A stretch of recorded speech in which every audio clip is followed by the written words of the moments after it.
Bom, então pessoal, vamos continuar aqui. Então, esse foi o último slide que eu falei para vocês. Aqui são vários aços, né? Aços verdadeiros, gráficos reais, onde que você tem aqui o A36, A242, A325 e A490.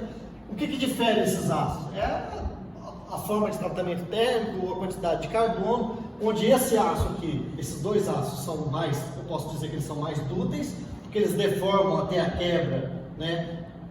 Bem mais do que esses dois aços. Em compensação, esses dois aços aqui são mais resistentes, sendo esse aqui o mais resistente, porque eu preciso de níveis de tensão muito maiores para conseguir deformá-los em uma certa quantidade.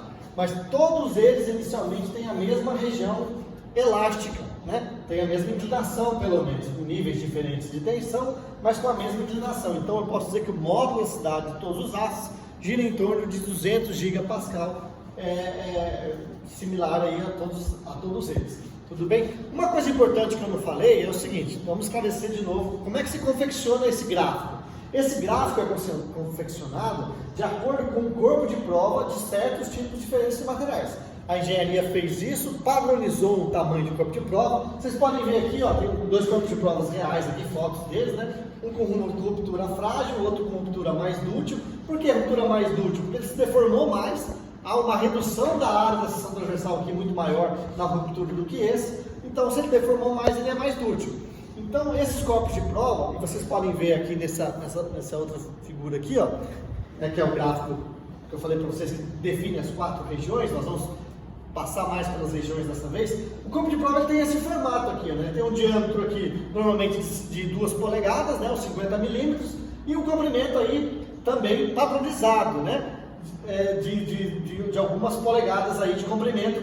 Por que polegada? Porque os Estados Unidos e a Inglaterra são indústrias mais presentes, né, no desenvolvimento de materiais, e em vez de você ter isso em milímetros, você vai ter a medição em polegada. No outro material que está disponível para vocês, tem essa medida certinha aí no corpo de prova. Mas o importante é isso, você fazendo um corpo de prova com as mesmas dimensões, de materiais diferentes, só variando materiais, você pode comparar gráficos um com o outro.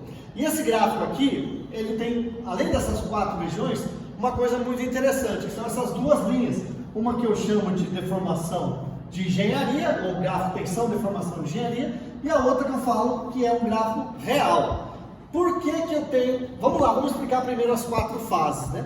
Como eu falei para vocês, já a primeira fase, a mais importante, é a região elástica. É a única fase onde funciona aquela minha fórmula, né? A fórmula lei de Hooke, que é tensão é igual a modacidade vezes deformação. Então, é só nessa linha reta, só nessa primeira parte que funciona essa curva. Para as outras partes não funciona essa fórmula. A partir daqui eu tenho uma região que é escoamento. O que essa região representa? Essa região representa que durante uma certa aplicação de carga sobre um corpo, vai chegar a um certo ponto em onde ele começa a se deformar, sem que necessariamente eu tenha que aumentar a minha tensão. A gente chama essa região de escoamento. É claro que em gráficos reais, essa região não vai ser assim um patamar tão grande, às vezes vai ter uma variação ali, mas vai ser mais curta. A terceira parte é uma parte do gráfico que chama endurecimento por deformação. E você percebe que até esse ponto aqui, você não tem diferenciação na linha. A linha passa a ser diferenciada real e a de engenharia só a partir desse ponto. Por quê? Porque conforme você vai deformando e vai tendo um nível maior de deformação, essa curva de engenharia está baseada no seu diâmetro inicial. Como aqui o diâmetro desse corpo vai começar a ser diminuído, e essa diminuição vai fazer interferência. Então, o que a gente tem na verdade é uma curva real acima da curva de engenharia, tá? Então aí você vai ter essas duas curvas sendo formadas. E essa última parte, essa é a parte onde eu vou ter tanta deformação aqui, que eu já vou ter a quebra, a ruptura. Então, se eu olhar esse corpo de prova aqui, por exemplo, ó, que é no corpo de prova que estava aqui, ó, na fratura dútil, olha, o diâmetro original desse corpo era desse tamanho, olha o tanto que ele diminuiu. Então ali eu chamo de fricção, onde não há mais controle nesse meu ensaio. A partir daquele ponto eu perco o controle. A partir desse ponto aqui, eu chamo de limite de resistência, eu perco o controle e eu passo a ter o que a gente chama de estricção, e ele vai abruptamente até a quebra, né? Mas como essa região é muito menor de diâmetro, eu tenho uma tensão representativa real bem maior existente no meu corpo. Tudo bem? Então essas são as áreas da curva bem interessantes. Esse gráfico aqui está mostrando para a gente, principalmente esses valores típicos aqui, ó, eu falei para vocês, o aço em torno do módulo da cidade, 200 gigapascal, o alumínio, que é outro material muito utilizado na engenharia, 70, concreto de 25 a 40 e madeira em torno de 12 gigapascal, tá certo? Então perceba que o comportamento elástico seriam só essas duas figurinhas aqui, esses outros comportamentos seriam deformação plástica. Até um certo nível de deformação elástica, eu tenho que a minha deformação, o corpo vai sofrer e depois vai voltar para o tamanho original, se eu tirar a carga, né? Então isso seria a minha região elástica, lembrando que todos os projetos que a gente vai trabalhar de engenharia normalmente estão dentro dessa região. Aqui um outro gráfico mostrando para vocês valores comparados de materiais diferentes. Você tem aqui o magnésio com uma velocidade muito baixa comparado com o tungstênio, que é um material que tem maior dentro desses aqui módulos da cidade, quer dizer, é mais difícil de deformar. Eu preciso aplicar como se fosse um gráfico assim, ó. Se esse aqui fosse o gráfico do aço, o gráfico do tungstênio seria mais inclinado do que esse gráfico aqui. Não sei em relação à deformação, quanto que ele deixaria de ser elástico, mas ele seria mais inclinado, porque eu precisaria, para o mesmo nível de deformação, uma tensão maior para o tungstênio do que para o aço, por exemplo. Tá? Uma outra coisa interessante, que aquela região, como eu falei para vocês, que a região de interesse principal é a elástica, porque todos os projetos a gente não quer que ele se deforme plasticamente. Mas vai ter para a engenharia essa terceira área aqui também de interesse, que eu chamo de endurecimento e deformação. Em qual parte da engenharia? Por exemplo, na engenharia de estampagem, onde você tem uma chapa de aço que tem uma resistência menor comparado com uma cantoneira, por exemplo. Então por que ele faz uma cantoneira? Ele faz uma cantoneira para que aquela estrutura ganhe resistência. Então é como se eu deformasse o material até esse ponto aqui, e quando eu paro o material a qualquer ponto acima da minha região de escoamento, o material tem uma deformação permanente. Vamos supor que eu faço o meu ensaio e pare aqui nesse ponto. O que vai acontecer? Perceba, ele vai voltar, ele vai descarregar, né, a carga numa linha paralela, mas vai ter uma deformação permanente. Esse aqui vai ser o nível de deformação permanente do material. Tá?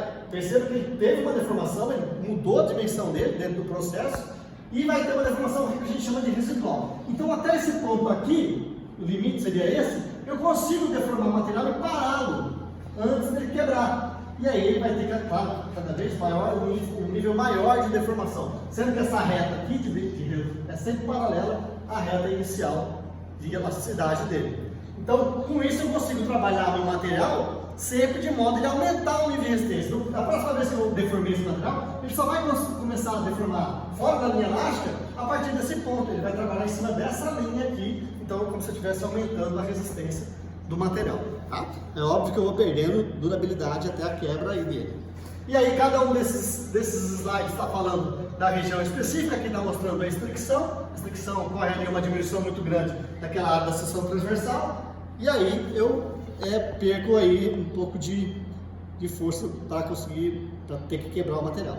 Aqui é importante esse gráfico que mostra, dentro da região elástica do meu corpo, eu trabalho sempre em cima dessa linha. Eu carrego e descarrego ele sem que haja uma deformação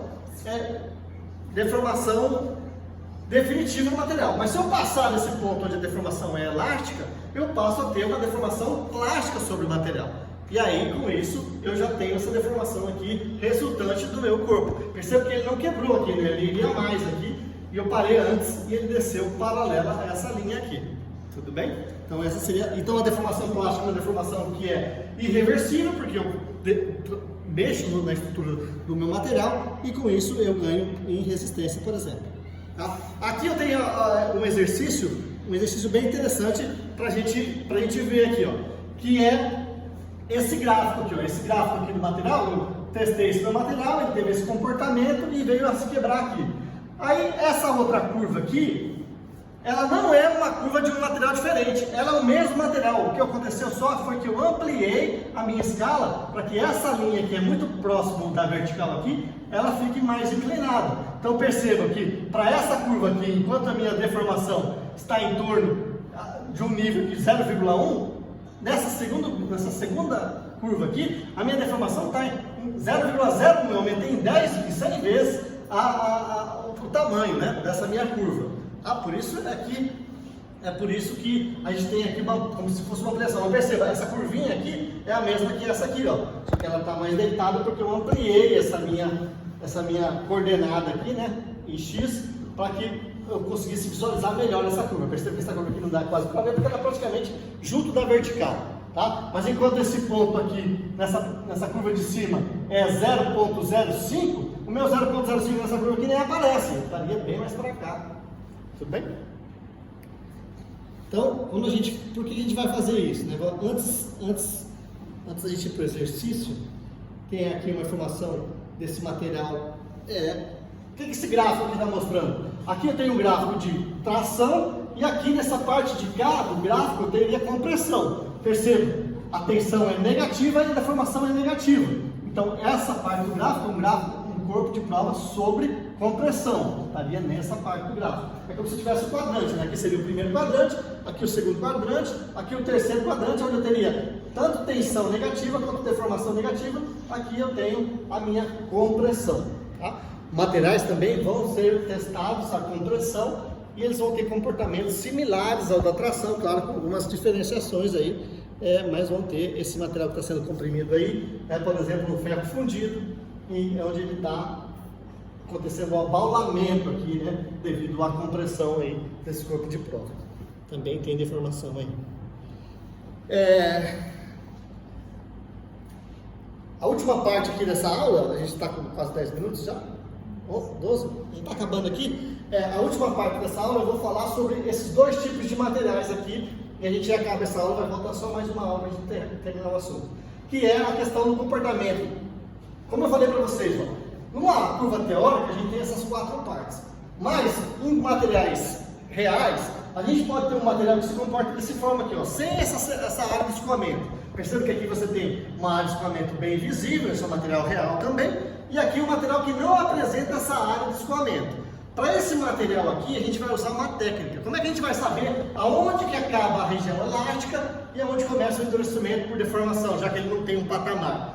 Para esse material, a gente vai usar o que a gente representa aqui de 0,2% de deformação. A gente vai aceitar no material 0,2% de deformação. Vou marcar aqui 0,2%, vou descer uma linha paralela a ela, e aonde ele tocar no gráfico, que é o caso aqui, ele está tocando no gráfico nesse ponto, aqui vai terminar a minha região de elasticidade do material. Então, para materiais que não apresentam patamares aqui de escoamento, eu vou ter que fazer esse tipo de aproximação para determinar onde que acaba a minha região elástica. E aqui tem finalmente um exercício. Esse exercício é um exercício bem interessante. Ele fala assim, um ensaio de tração feito numa linha de aço resultou no diagrama de tensão apresentado. Então esse é o diagrama de tensão que apresentou, tá? Ele começa aqui no 0, vai numa linha B e chega no C. E aqui ele se rompe o material. Essa outra curva aqui é a mesma curva que essa, só que amplificada. O que eu amplifiquei? Eu amplifiquei aqui o meu nível de deformação. Esse ponto aqui, 0,02, ele passou para cá, 0,02. Então o que eu fiz? Eu aumentei esse ponto de forma que essa linha aqui, que era mais inclinada, ela apareceu um pouco maior aqui, ampliada. Tá? O que eu vou perguntar aqui? O que ele pergunta? Ele pergunta, determina o módulo elasticidade. O módulo elasticidade a gente vai determinar sempre nessa curva aqui ampliada, tá? A gente vai determinar nessa curva ampliada. A gente vai pegar um ponto dessa curva, nesse caso ele pegou o ponto A, onde a leitura aqui está numa linha reta ainda, ele pegou aqui o ponto 345 megapascal, e a leitura, perceba que a leitura na linha de baixo, não na de cima é da 0,08, na de baixo é 0,016, como esse gráfico aqui representa essa linha de baixo, ele pegou aqui como denominador o 0,016 e calculou o módulo da cidade em 215 gigapascal. Tudo bem? Então essa determinação do módulo da cidade, a gente vai sempre determinar. Percebe que se ele pegasse esse ponto aqui, 200 e 0,05, ia dar mais ou menos o mesmo valor. Tá? Ia dar mais ou menos o mesmo valor. Qualquer ponto que ele pegasse aqui no 100, também aqui perto do 0,0004, também daria em torno desses 215 gigapascal. Tá? Outra pergunta que ele faz é o limite de escoamento, usando a base do 0,2%. Então, sempre nessa linha de ampliada também, a gente vai aqui onde está o 0,2%, ele está aqui, vendo? Nesse ponto aqui, e vai daqui traçar uma linha paralela nesse começo aqui, ó. Aonde ele chocar lá, a gente vai apenas ler. E foi o que ele fez. Você vai ver que ele vai ler lá, que vai ser o 469, lindo aqui, ó, numa linha, 469 megapascal. Esse é o ponto de limite de escoamento, usando o 0,2% de deformação. Então, como é que ele fez isso? Ele pegou nessa linha ampliada, da curva ampliada, essa curva aqui vai ser dada, não tem problema. Ele vai vir aqui no 0,2%, que é igual a 0,002, vai puxar uma linha paralela a essa, e onde chocar com a linha ele vai ler 469. O que mais que ele pediu? Ele pediu o limite de resistência. Limite de resistência, embora eu não tenha falado, nos slides lá vocês vão ver, é esse ponto máximo aqui, ó. Esse ponto máximo aqui, ó, vai ser chamado de limite de resistência, porque é, no final das contas, o máximo que o corpo resiste. A partir desse ponto, igual eu falei para vocês, a ruptura é abrupta. Então, o limite de resistência desse gráfico aqui é o ponto máximo aqui, ele deu 345,2 megapascal. E o limite de ruptura é o ponto final do gráfico. Esse aqui seria o limite de ruptura do seu material. Nesse caso aqui, ele deu 621 megapascal. Tudo bem, pessoal? Então, com isso a gente acaba a segunda parte do vídeo. Vai ter a última parte, onde a gente vai falar sobre as partes que faltam desse capítulo. E com isso a gente encerra o assunto da primeira prova. Obrigado.